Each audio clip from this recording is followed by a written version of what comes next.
और जीजेसी के पास चेयरमैन नितिन खंडेलवाल हमारे साथ जुड़ चुके हैं। नितिन जी नमस्कार। और जिस तरह से हमने सोने में रिबाउंड आते हुए देखा है, ऑफ कोर्स डॉलर इंडेक्स में थोड़ा सा पॉज है, जिस तरह से यूएस का रिटेल सेल्स आया है, बाजार ने उसको रिएक्ट किया है और अगले हफ्ते ट्रंप आ जाएंगे तो उसकी अनसर्टनिटी मार्केट्स में अच्छी खासी है और हमने dollar denominated commodities specially safe haven में यहाँ पर खरीदारी आते हुए देखी है।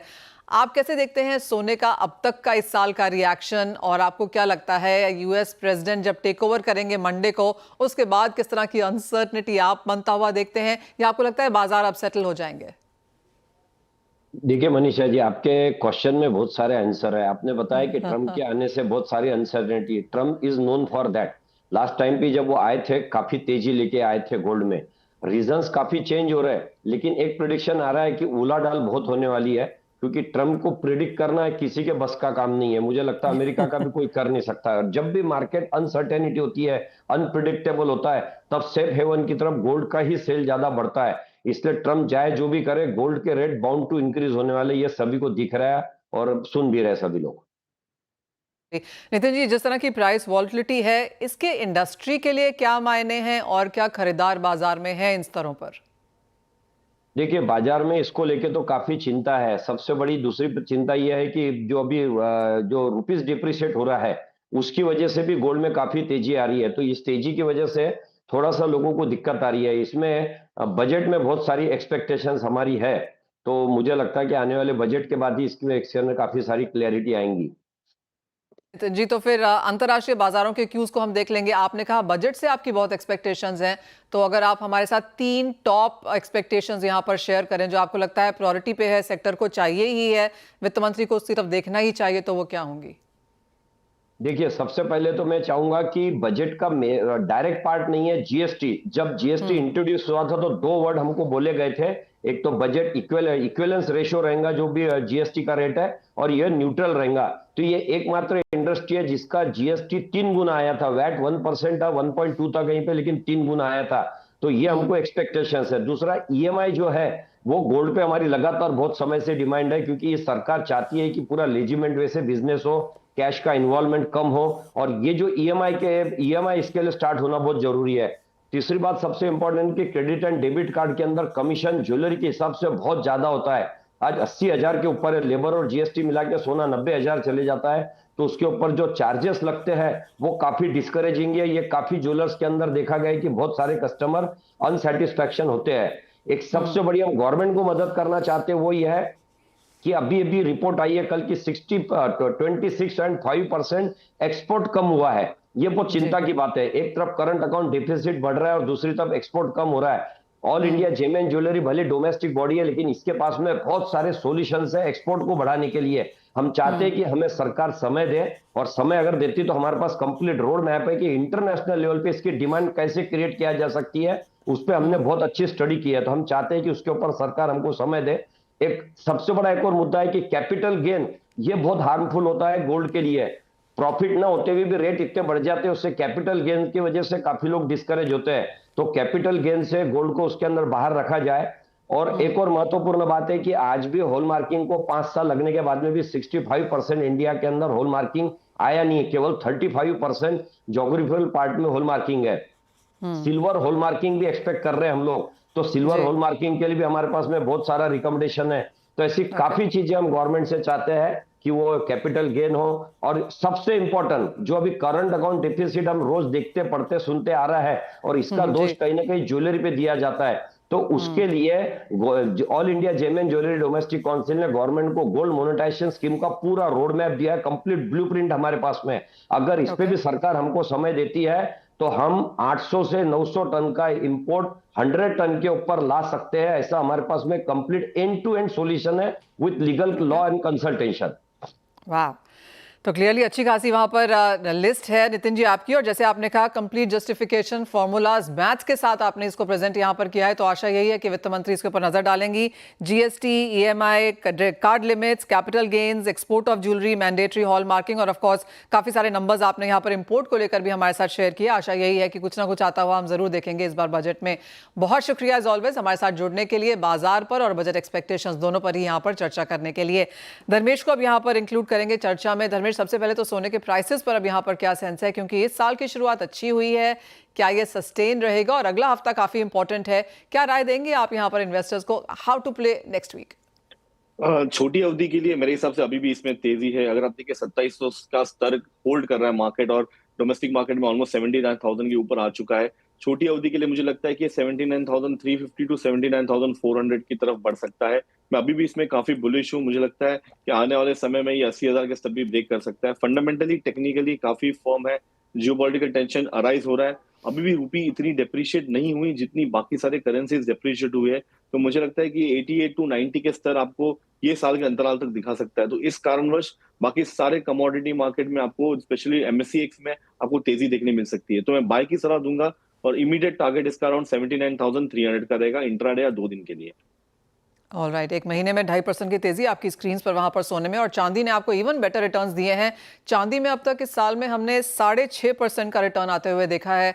क्या चांदी आउट परफॉर्म फाइनली करेगी सोने को इस साल में? देखिए, चांदी अगर आप देखें तो पिछले साल ऑलमोस्ट लाख रुपए के स्तर से टूटी और मार्केट में एक फ्लैट जोन बनाया है। अगर आप डोमेस्टिक मार्केट से अगर इंटरनेशनल कंपेयर करें तो कहीं ना कहीं ये $30 के इर्द गिर्द कंटिन्यूस घूम रहा है। तो इसमें जो थ्रस्ट है वो काफी हाई है। अगर आप देखिए इसकी जो काउंटर पार्टी है, जो कॉपर बेस मेटल्स है, उसमें काफी अच्छी तेजी आई है। और अगर इंडस्ट्रियल डिमांड बढ़ती है तो सोने और चांदी चांदी ज्यादा प्रेफर कर सकता हूं मैं। तो मैं अगर रेकमेंड करूंगा कि करंट लेवल से भी आप बाय करके चल सकते हैं। इमीडिएट टारगेट यहाँ पे एटलीस्ट नहीं तो 1,000 से 1,500 रुपया ऊपरी स्तरों पर हो सकता है। अंतरराष्ट्रीय मार्केट की बात बोले तो $32 से $33 के स्तर आपको देखने मिल सकते हैं। इसमें मैं काफी बुलिश हूँ। लॉन्ग टर्म में ये लाख रुपए के स्तर भी आपको दिखा सकता है। एंड कच्चे तेल में अब यहाँ पर क्या सेंस है, क्योंकि बेस्ट गेन्स अगर किसी सेक्टर में विद इन कमोडिटीज आए हैं तो वो एज एन एनर्जी पैक में आए हैं, चाहे क्रूड ले लो, नेचुरल गैस, हीटिंग ऑयल, यहाँ पर अब क्या सेंस है? देखिए, अगर देखिए लास्ट 1 डेढ़ महीने से मैं कंटिन्यूसली बुलिश था, बट यहाँ पे मैं रेकमेंड करूंगा कि यहाँ पे हॉल्ट हो सकता है, क्योंकि जो लास्ट 7 दिन में जो तेजी आई है वो कंप्लीटली, अगर आप देखिए तो रशिया को चोक किया गया है सप्लाई कंस्ट्रेंट के कारण। अगर ये थोड़ा ईज होता है, क्योंकि जैसे ट्रम्प आएगा वो ईज करेगा, तो मार्केट में एक शार्प करेक्शन आ सकता है। इसकी आप प्राइस में भी देख सकते हो, क्योंकि आगे के सारे महीने $1-1 नीचे चल रहे हैं। इसका मतलब है कि मार्केट बैकवर्डेशन में है, जो फंडामेंटली तेजी के माहौल में नहीं आ सकता। तो मैं सलाह दूंगा अराउंड करंट लेवल से अराउंड एक स्पाइक होता है तो 6,900 के स्तर पे आप बिकवाली करके चल सकते हैं। अराउंड 6,950 का स्टॉप लॉस रहेगा। डाउन साइड पिछली बार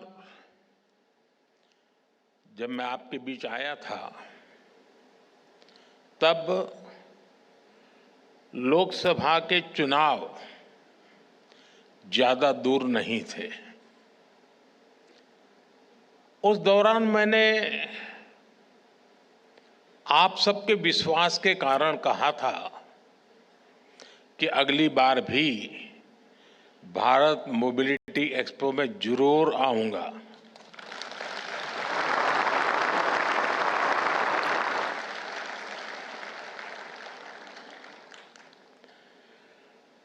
देश ने तीसरी बार हमें आशीर्वाद दिया।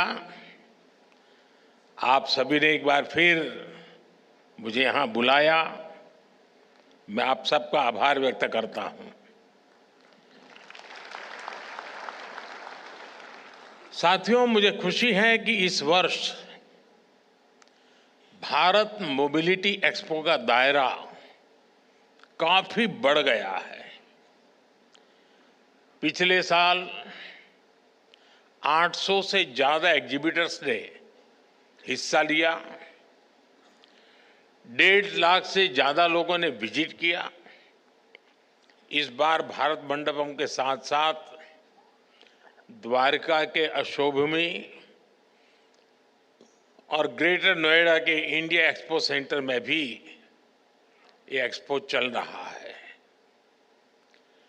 आने वाले 5-6 दिनों में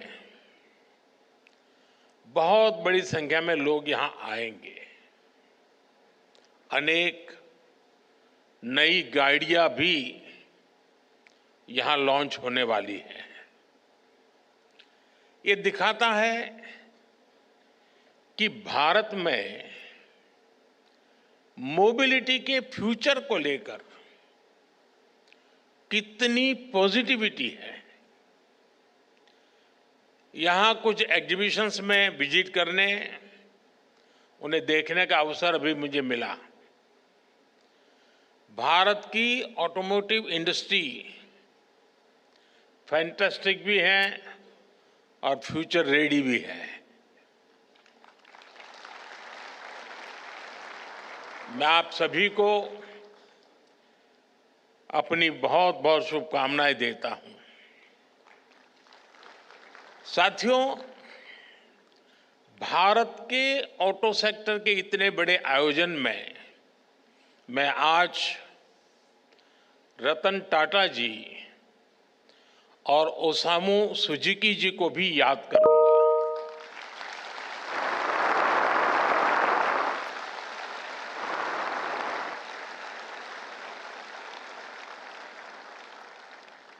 भारत के ऑटो सेक्टर की ग्रोथ में मिडिल क्लास के सपने को पूरा करने में इन दोनों महानुभावों का बहुत बड़ा योगदान रहा है।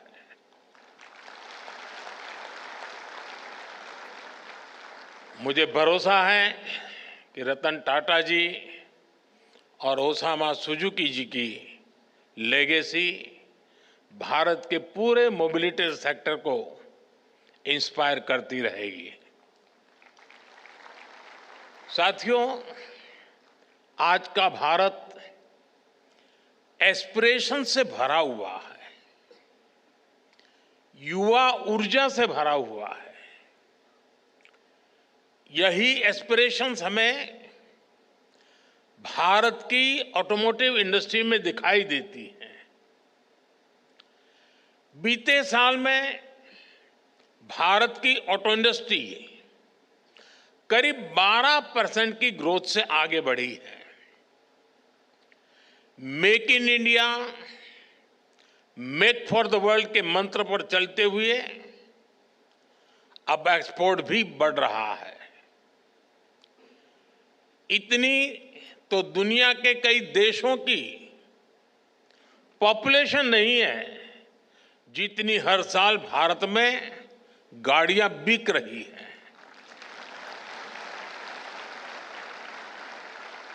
एक साल में करीब 2.5 करोड़ गाड़ियां बिकना